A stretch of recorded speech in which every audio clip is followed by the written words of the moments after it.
What's up guys? Janice back! For today's video guys, mag-unboxing tayo dahil nabudol na naman tayo ni Shopee so gusto kong i-share sa inyo. So, let's started.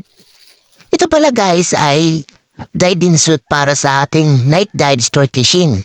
Gagamitin natin to dahil para iwas na rin sa suginaw at iwas na rin sa mga jellyfish na mapabangla natin. So ito pala guys ay murang-mura lang at very quality yung item.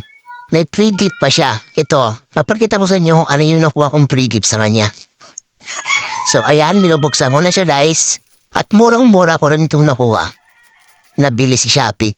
Ito yung pinakamurang livings na nakita ko sa Shopee. Kasi yung iba is nasa 2 plus, 3 plus, ito is 1K plus lang. Ayan, ito yung free niya. Napakaganda nito guys. Ito pala yung free niya ay swimming goggles. Ayan. Ang ganda. So parang shades ng dating Sa mga gusto bumili nito is magtanong lang kayo sa akin o di kaya ilalagay ko na nasa comment section yung link. Ayan. Yan. Meron pa siyang parang earbuds para sa tenga. Yan. Para hindi tusukan ang dagat yung tenga natin. So, yan. Pero hindi yan ang ginagamit natin for diving. So ayan, gagamitin na natin pag magsiswimming lang tayo ng umaga. Ayan, bubuksan ko na yung diving suit natin guys.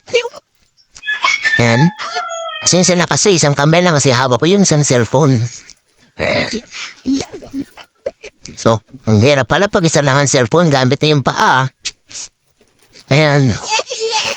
Sa mga followers ko pala dyan, salamat sa inyo sa suporta. At sa mga hindi pa nakapag-follow, baka naman, pakipollow na lang po. At pa-share na rin po ang video nito. At sa mga susunod ko pang mga-upload, sana pa-share na rin. Ayan, makapal pala siya guys. Napakaganda.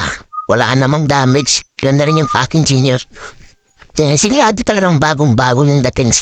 Ayan. Ang ganda. So, abangan nyo na, susukatin ko to. Ayan. Ang ganda ng steel. Large pa lang ang size dito guys kasi large yung size ko. Large yung size natin guys kasi 5'6" o 5'7" yung in-half yung height natin. Ayan, saktong-sakto lang guys, silukat ko na siya. So, ang ganda ng item na to guys. At mainit siya sa katawan. Kaya pala hindi ka nalalamigin sa dagat kasi mainit siyang suotin. Ayan, saka maiwasan natin yung mga kalaban natin yun sa karagatan. Yung mga jellyfish na yan. Kasi katingin pag minaabot tayo niyan guys. Ayan.